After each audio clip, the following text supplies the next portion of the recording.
Welcome to this week's episode of the AIOps Evolution Podcast. This week, Bill and I continue our conversation around a Harvard Business Review article focusing on the interactions between humans and AI. We cover the 3 steps of working AI into your enterprise, how to use AI to scale your business, the hiring process for having the right fusion of skills to work with AI, and where to apply AI in your enterprise. Enjoy the episode. Welcome, everybody, to the AIOps Evolution Podcast. I'm your host, Sean McDermott, and my co-host, Bill. Bill, how you doing today? Doing great. It's been a good week. It has been a good week. Great. So we are going to pick up where we last left off. We actually weren't around last week. We had a little issue. So we 2 weeks ago, we did a part 1 of an article that from the Harvard Business Review called Collaborative Intelligence, Humans and AI Are Joining Forces by 2 gentlemen by the name of James Wilson and Paul Doherty. So we picked up on this article on our first part, and we thought this was, we highly suggest everybody go read this article. It should be in the show notes. It's long enough that we basically broke it up into 2 parts. And the first part, just as a recap, it was they talked about humans assisting machines, and they talked about training, explaining, and sustaining. So how humans can actually help the machines learn better. And then they went into machines assisting humans, and in that case, it's really all about they kind of highlight 3 areas: amplifying, interacting, and embodying. So I won't go through that again because we went through that on the last episode. So check that episode out. Now they go into reimagining the business, right? And what people are actually using AI for, and examples on 3 steps they need to take to be successful at reimagining your business with AI, and then some characteristics that really what I would consider characteristics of use cases that people are trying to solve for. And there's 5 of these characteristics, so we'll go through that.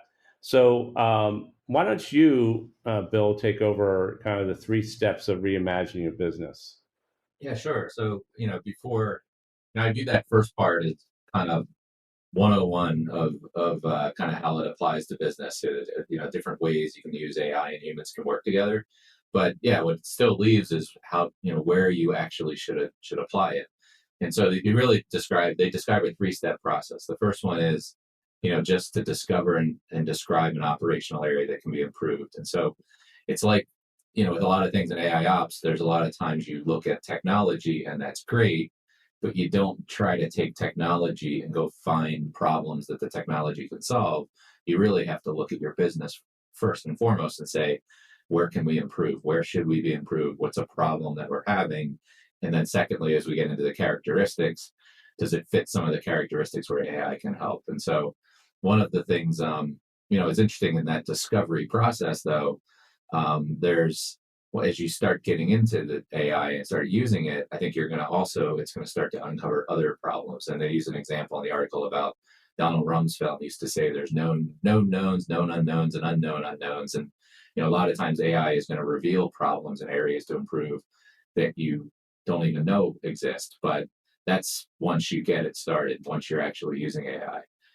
So that's really the first thing. The second thing is developing a solution through co-creation and really working with stakeholders and envisioning kind of all the different ways that AI systems, can improve that process. And so really if you have the scientist figuring out how to use it, you're going to have solutions that are a good science experiment or R&D experiment, but it isn't exactly what the customers want, or your end customers want. And they used a great example with farmers where, there was a group that had an AI and they looked at it and said, well, there's a great way for us to increase overall, not productivity, or be able to forecast.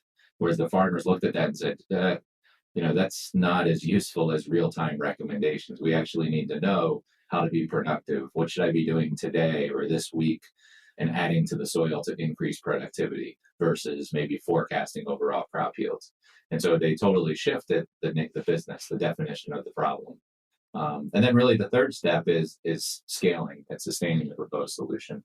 And that kind of gets to that feedback loop as far as once you are starting to apply machine learning and AI, you're going to start to discover other problems, or at least tangential problems in the operational area. So, I thought that that was a good kind of overview, I guess, of the 3 steps you want to take as to where you should start applying AI in your business. Yeah, and I think how this ties back to AI ops, right, is it's completely um, in parallel to IT operations and what are the problems you're trying to solve, right?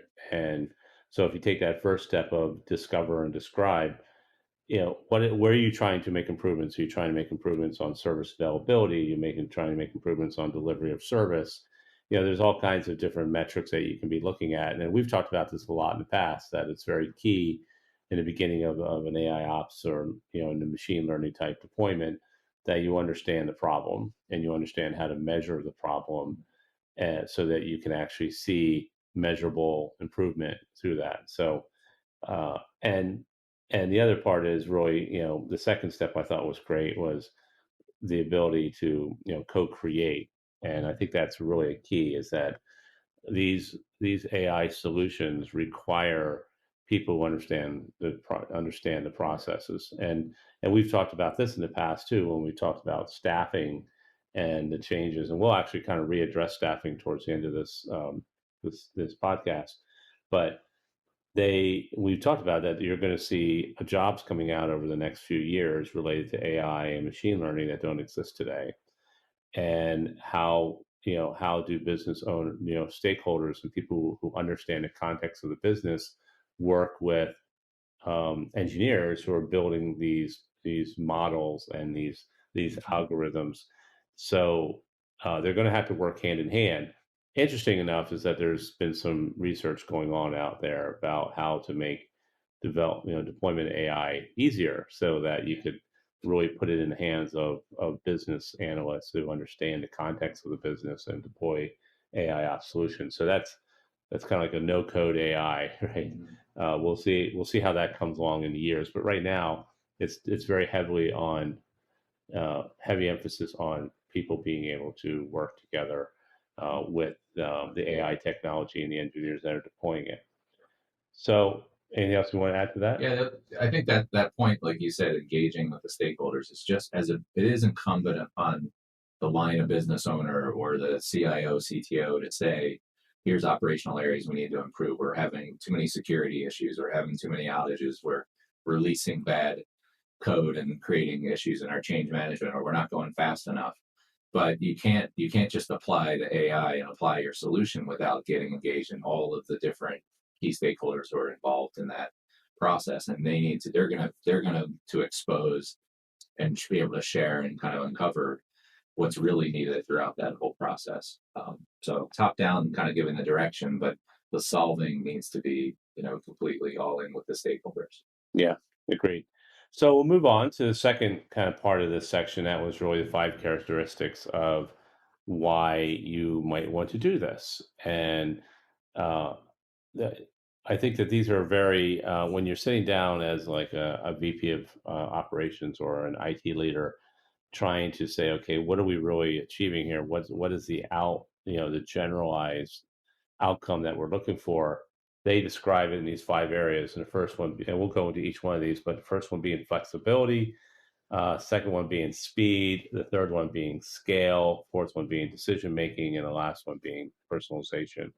So flexibility is really about, and I think this is abundant in the IT community, of processes that are very rigid, and the way they've been um, processes have been executed over years. They become kind of the standard way of doing business, and change is very hard, and IT can become very rigid, much like the and we hear that from a lot of people, like, oh, I don't want to work with IT because they're so slow, it takes so long. Well, there's a reason, because there's processes behind the scenes that they're operating under. So the idea of using AI to start creating more flexibility in these processes. And they talk about Mercedes-Benz as an example, again, not AI related, but really related to their higher end customers who are buying S-Class sedans, that are looking for a more individualized individualized. That's a hard word. Individualized experience, right? So different colors, different combinations, and not just, oh, okay, you get the touring package, and that's what you get. So, but their processes on the back end were very, very difficult to accommodate that. So they using AI and upgrading their robot technology and actually bringing the robots in conjunction with the humans allow them to really repurpose robots in multiple different ways throughout the manufacturing process. And now they've gotten to the point where every Mercedes that kind of comes off the line is unique. So I think and the purpose of this show really is to kind of think about all these AI concepts in the context of IT, and certainly I think most IT leaders could look inside their organization and see processes that are just heavy, right? And can we bring in AI or machine learning technology to kind of break down some of this this heaviness of these processes and streamline them. And some of them might be because they're heavy because it takes a lot of data. It takes a lot of data analysis, and it's like, oh, we can't do X until we analyze the data, or we can't make a change to a device until we analyze all the data around it. So if you can use AI to collect the data and bounce different pieces of data, configuration information to asset databases, to correlation or connectivity to other devices, and say, okay, yes, this change can be made, then that allows you to speed up changes, right? So if somebody wants to make a change and have it be enacted in 5 minutes versus a change window that happens on Sunday, you can be much more confident in that decision. Yeah, I like their term, and they talk about the Mercedes-Benz example of cobots. So that's an interesting terminology of robots working with kind of hand on hand or partnering, kind of being an extension of the human. Um, I think you bring up one aspect of IT about too rigid and flexible, but I think in a lot of cases, IT processes are not rigid at all. Yeah. They're It's kind of like go find the person that knows what they're talking about or knows what they're doing, and they figure it out. And a lot of IT people tip, there's a lot of this. Well, you just have to know.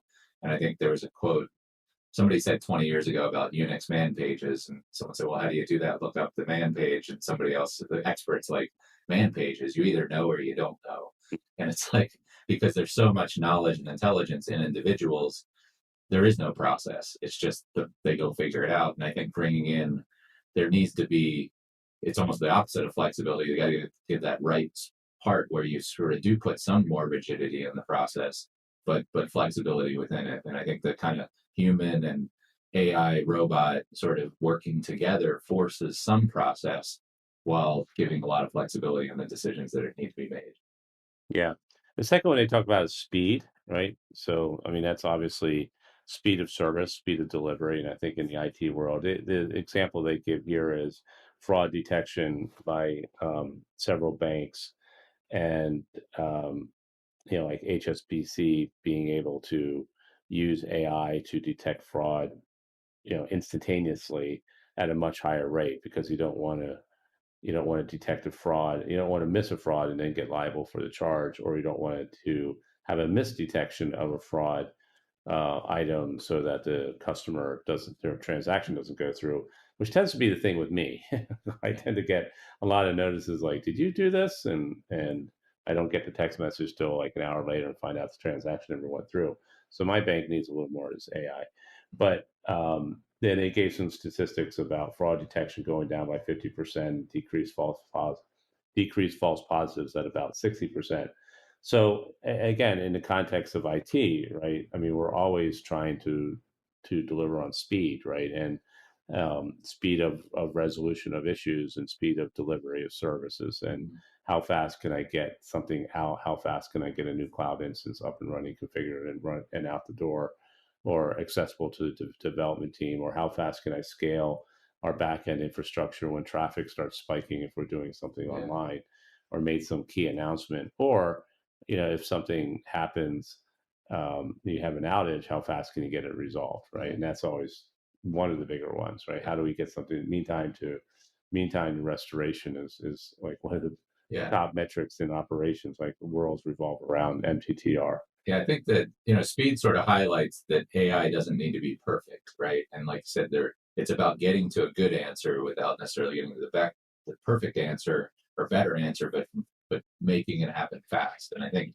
I like the example of kind of scoring that they do with the financial fraud of saying, here's sort of scoring of this seems like it's fraud versus it's real. And if it's over a certain score, then it detects it or takes action. It shuts down the card and makes the person, signals you or lets you know you need to, confirm a transaction. And I think that really applies in the world of AIOps. I think a lot of the event management manager tools we work with, they are applying that kind of score that says this, there's a percent chance that this is a problem, but maybe there's a 20% chance that it isn't, but it's the highest likelihood of there being a problem right now. And so it's something you should look at. And I think having the AI make that kind of determination and get the human's attention or get the fix remediation attention to do something about it is better than it taking place 30 minutes later when you've lost a lot of money and you've had an outage. Yeah. So the third one they talk about is scale. The example they talk about here is actually hiring, people at a Unilever. I don't think that's really applicable to our world, but scale certainly is, right? So one of the characteristics of why you're going to do this is how can you scale the organization?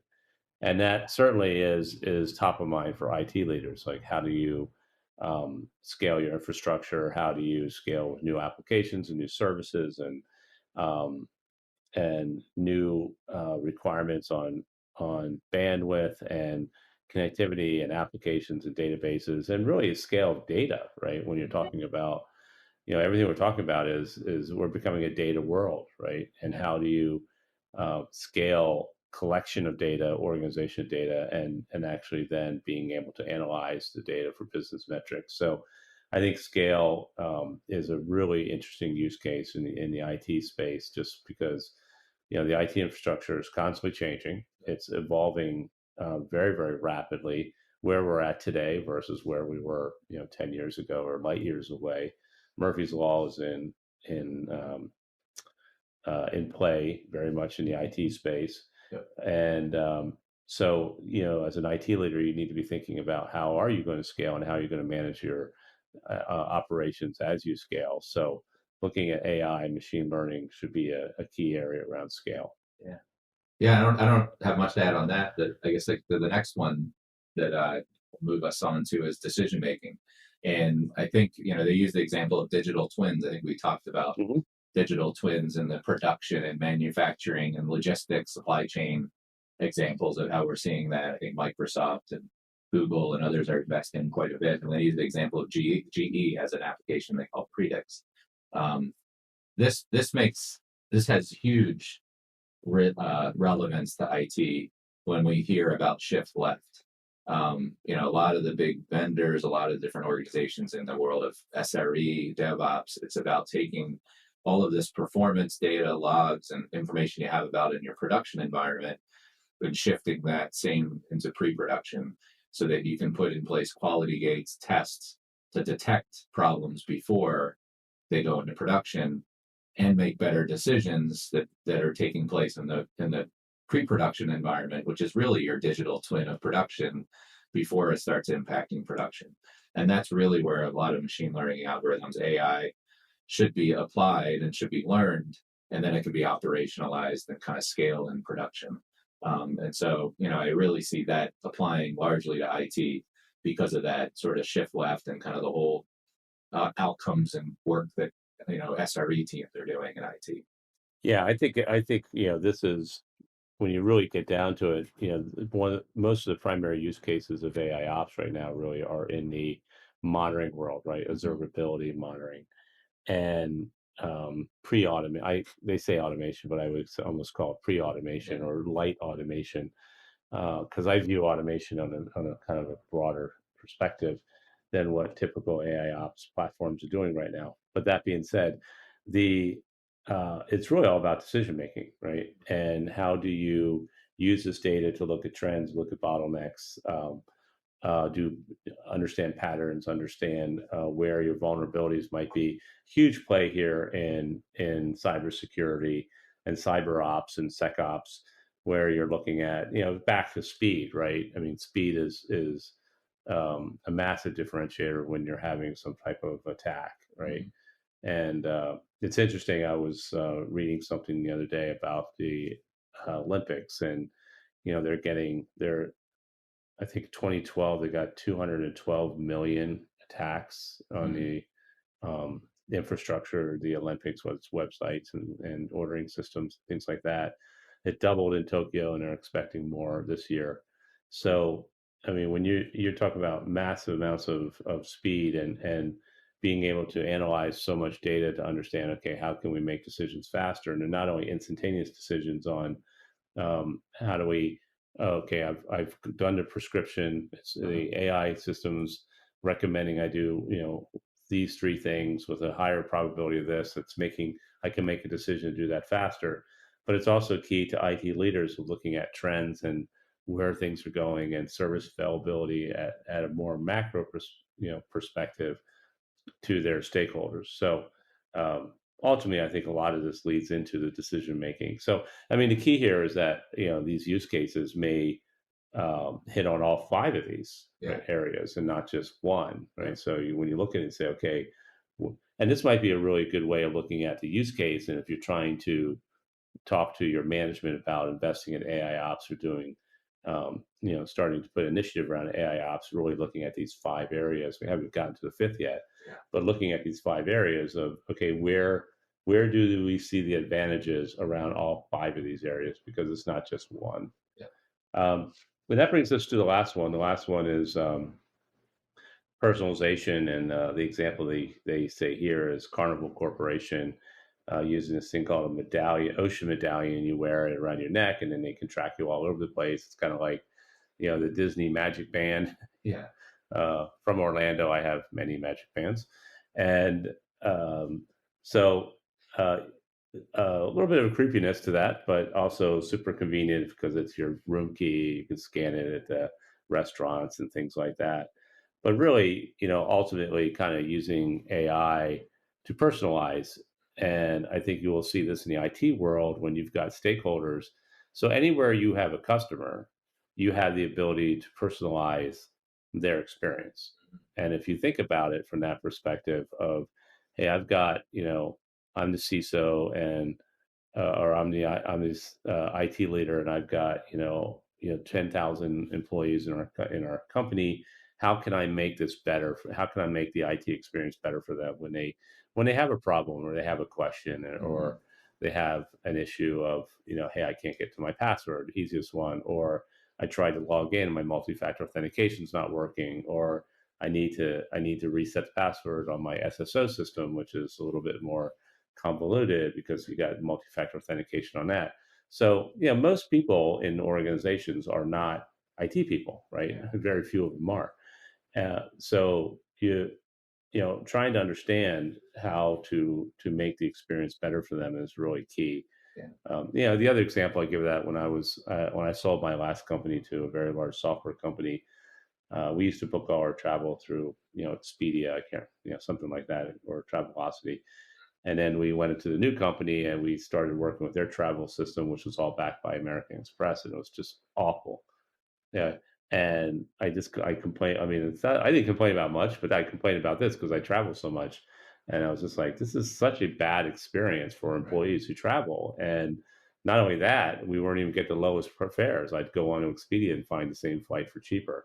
And it kind of went on deaf ears at the Yeah. time. But that's a really good example, I think, of Well, people of personalizing. yeah, the two areas I see it happen applying in AIOps or IT is in service requests, Mhm. obviously, in the chat bots, virtual agent, like knowing what's going on in your IT environment, and then what things that person is coming, what laptops and IT services applications they're using, or where they typically have had issues before, and without even having to type in what your problem is, it's Mhm. suggesting, are you calling contacting us about this? The other Are you area, calling us about your password yeah, again? exactly. We've already changed it for you because um, the second is in support centers and NOCs, because support centers and NOCs are solving problems. And right now, I think we have a lot of our staff out at large companies doing kind of managed services. We're running working tickets, working issues, helping fix problems in IT tools, IT management tools like monitoring tools and service desk tools. And tickets are kind of assigned to the people and their skills, kind of based on a very rigid skill, matrix maybe, or just they're available, and it's sort of round robin. Whereas I think AI can start to detect how well do different operators perform and what is their knowledge, and this person can resolve this issue in 5 minutes, whereas it's taking that kind of issue an hour for another agent or another knock personnel to fix, and starting to route the routing and assignment of issues and kind of what you put on their desktop or their front end interface for what they need to solve the issue. I think all comes back to AI, and it's not quite personalization, but it is better algorithms as far as who's fixing what problem and who's addressing what task. Sure. So the last thing that they talk about, and we actually will just touch on this a little bit, and it's going to close out this episode. Is they address on the need for new roles and talent, and they kind of talk about what's these things called fusion skills that enable the employees to work effectively at human machine interface. And we've talked a lot about this, and we'll continue to talk about of staffing in this new kind of AI, ML world, and how organizations really are going to have to start figuring out how to grow these teams. And I think you're going to have some people who have these fusion skills that have the ability to kind of traverse across both areas. But I think, ultimately, we're going to be starting off as an industry much more of, hey, getting business analysts together with engineers and data scientists and machine learning experts, so they can actually kind of build all this stuff out. And then I think eventually, as technology gets more and more mainstream and starts moving more and more towards a less code environment, where you might be able to create models effectively off of templates, and then the technology is able to, will allow you to respond in more human and English ways. Then I think you'll start seeing this fusion of skills. So they don't have a timeline on this, but I would say, that's a little bit further down the road of what, talent is going to look like, in the next 5 to 10 years. Yeah, one of the interesting examples they did use was, you know, maybe less obvious descriptions of skills, and one was the ability to use simple machine learning tools to cross sell services. And I think one area you can start to get people that get so consumed by the data and the data science and experts at the machine learning that they forget, why are we doing this, right? All Mhm. this data and all these algorithms are giving you the ability to make decisions, but the humans have to make the decision, or the humans need to engage with the other humans or provide a great service. And I think the more the human aspects of these is using the data, using the tools to make progress, is really where that human interface is, and let the tools, provide the information and make it do a lot of that, getting kind of paralysis by analysis, right?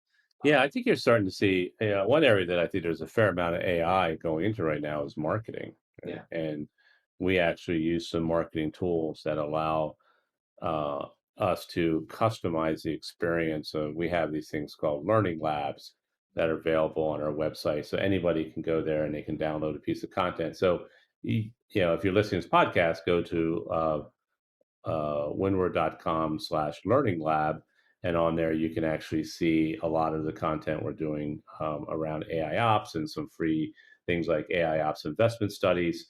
But the more you go to it, the more it starts to understand what you're looking for, and it'll actually serve up more relevant technology there. And that's, I mean, that's what social media does, right? And, Instagram, the more you click on, Saturday Night Live videos, the more Saturday Night Live videos you're going to get. So be careful what you click on, because you're going to get a lot of it at some point. So with that, I think we'll close out this document. Like I said, I think this is an excellent article. It's probably about a 20-minute read, and I would highly suggest, if you're interested in AI ops and AI in general, but especially AI ops, to look at the show notes and download this article. It's excellent, and hopefully we can get some of the authors on the show and talk to them in more detail. But with that, I think we'll close out the episode. Bill, thanks for your time again. You're welcome. Thank you. Excellent. And I want to thank everybody for tuning in this week, and we will see you again next week. Take care.